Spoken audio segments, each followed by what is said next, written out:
In this video, I'm going to explain why facts don't matter by examining fact inflation, feelings versus facts, and the frightening truth that facts as we know them are dead.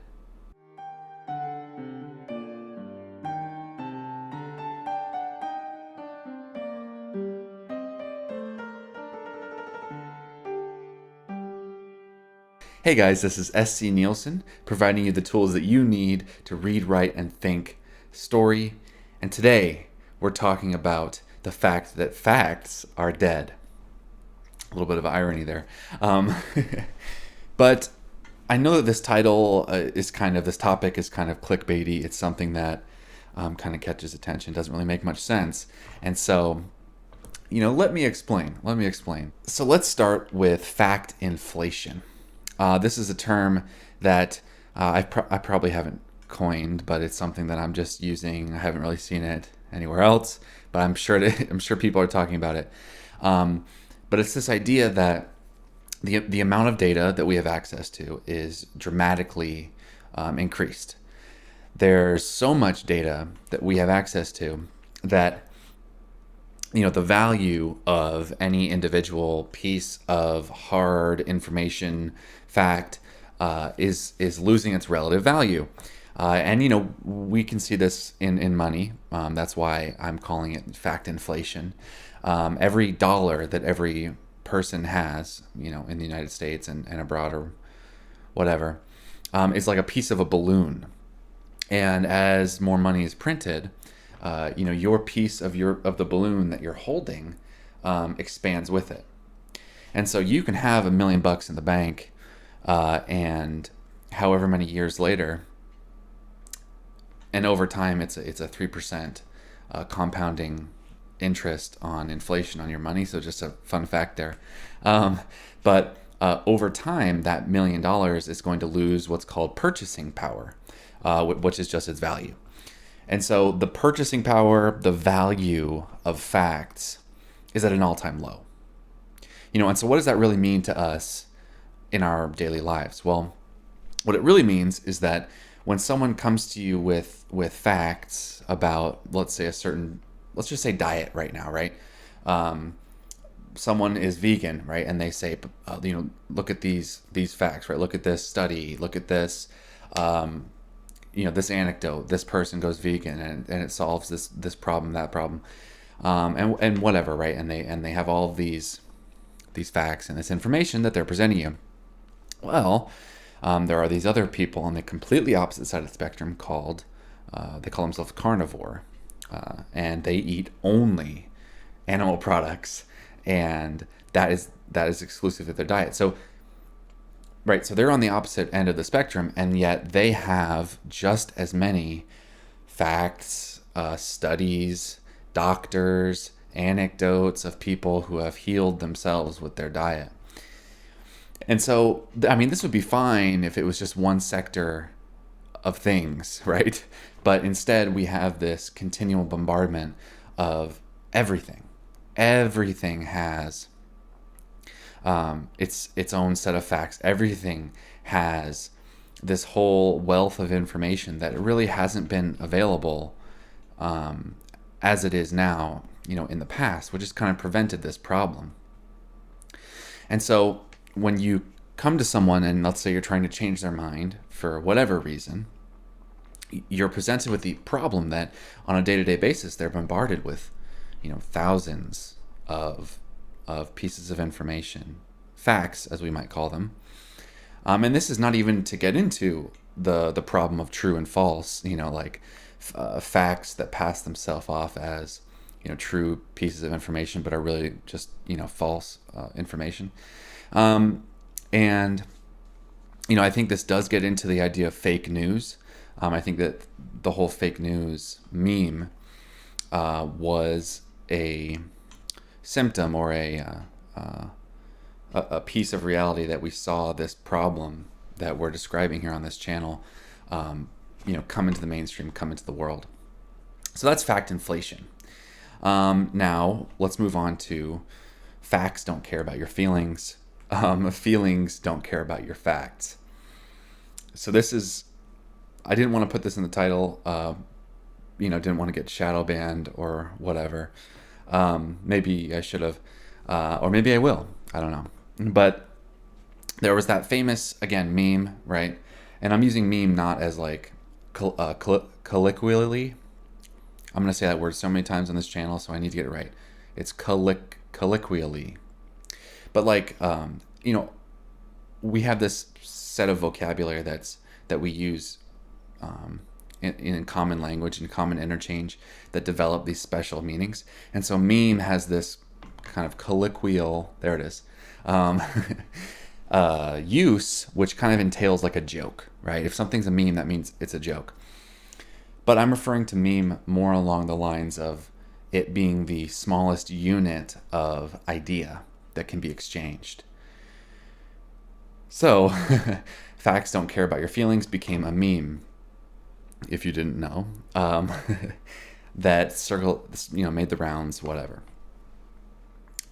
And so that was a really important moment, because while Ben Shapiro, who said that facts don't care about your feelings, was accurate in a sense, right? If we remember fact inflation that we were talking about, facts are losing value. While yes, facts don't care about your feelings, they're a separate form of argumentation from the feelings form of argumentation, which I'm not going to try and say the Greek words for it. I don't have time for that. I don't know it. Ethos, pathos, whatever. And so as facts are decreasing in value, feelings are becoming more important, more valuable. Why?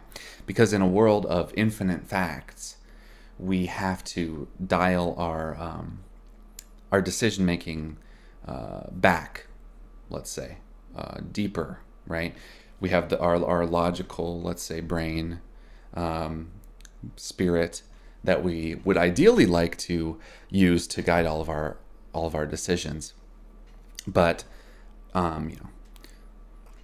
and let's say that component of ourselves uses data and facts to make its decisions. Well, as all the data becomes less and less valuable, hyperinflated, right? Like Germany, post World War I, people are running to the grocery store with wheelbarrows full of cash, to try and buy a loaf of bread. The truth of that story, don't want to get into it now. But as that is happening with facts, feelings, right? There's this breaking point where now feelings are a better strategy on how to navigate through reality than facts and data are. And for the record, I don't think that feelings are something that we shouldn't listen to. I don't think that intuitions are worthless flights of fancy. I don't think that we should operate as this ideal, this enlightenment ideal of these like floating, logical robots that only make decisions based on logic, right? Obviously, that's ridiculous. It's called, like a psychopath, right? But we're seeing these emotive responses, right? Which is, again, right, these colloquial uses of the word are a nightmare to navigate as all of our communities are fragmenting into these pockets, these sub-communities, and they're all developing their own colloquial uses of words. It's a nightmare. Maybe I'll make a video about it. Anyways, so let's say when Ben Shapiro said facts don't care about your feelings, he was referring to like the being subject to the immediate emotive response that you get to something, giving him the best possible interpretation. And in that sense, right, I think that's true. But again, facts value, right? If data were a stock, it'd be crashing. It's crashing hard. And so we're entering into the new age of narrative, like I keep talking about. And in this new age of narrative, feelings are more important and are a better strategy, actually, at understanding the world. And last but not least, facts themselves are dead. There's a lot of directions I can go with this topic. We could look at postmodernism as a literary tradition preceding the intellectual tradition that is taken over our universities. That's just rampant in university and is trickling down and entering into society. That alone is enough.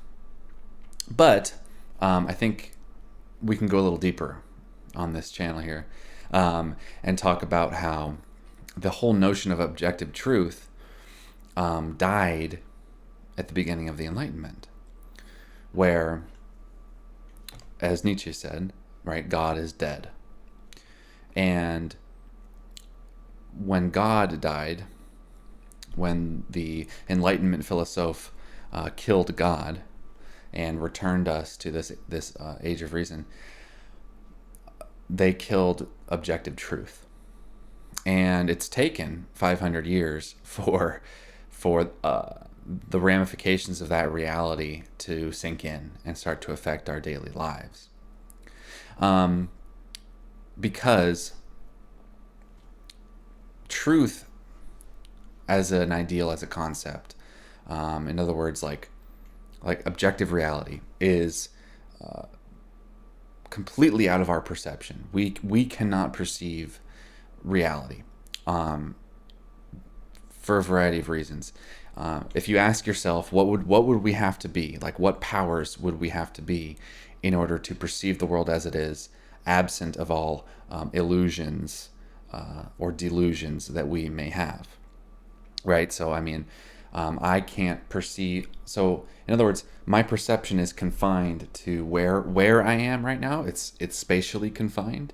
It's confined to when I am right now. So it's temporally confined.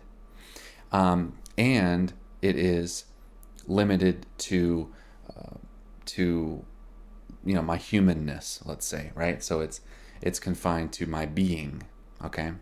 And so, of course, these are the big three aspects that when we talk about God, we attribute to him. He is omnipotent, eternal, right? He's outside of the creation.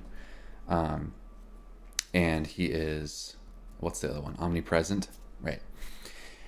And so these are the attributes that you would have to have in order to understand objective reality. And don't want to go into that concept here too deeply, but the best way, the best image, the best story, right, that we have that can readily transmit that idea to you is the idea of the Matrix. The movie The Matrix, right, which is in and of itself a rehashing of Descartes' brain in the vat thought experiment, which is in many ways a rehashing of Gnosticism, right? Nothing is new under the sun. But the Matrix, right? And you'll have these intelligent people walking around going, we're in the Matrix, right? We're in a simulation. And so the only way that that's possible is because it's hitting on the fact that we can't perceive true reality. Or rather, we can't prove that the reality we perceive is the true reality. Anyways, that is like the intellectual, ideological, like, substructure behind just the word fact, right? So in order for facts to even exist, right? In order for objective pieces of information that are not subject to our perception, that people, in other words, can't disagree on, the very notion of that is actually technically not possible. That's why divine revelation is such an important and key topic of Christianity, because if God does not reveal to us the truth, then we can never grasp it or know it or understand it. And that, to sum the whole video up, is why facts are dead. Because we technically can't prove that anything is real. And once again, right, it's taken 500 years since the Enlightenment for this reality to trickle down from the the coffee shops where the philosophers would talk ideas. They write them down. That's the tippity top, and it's taken this long, right, 500 years, to get down to a level where those ideas are affecting everyday people. Because now this is what people believe, right? People believe in the Enlightenment vision of the world, which is why facts are dead. So that is why facts are dead. I hope you enjoyed the video. If you found this content valuable, please subscribe, give it a like, and I'll see you in the next one. This has been SC Nielsen, and now that you've heard my story, go make your own.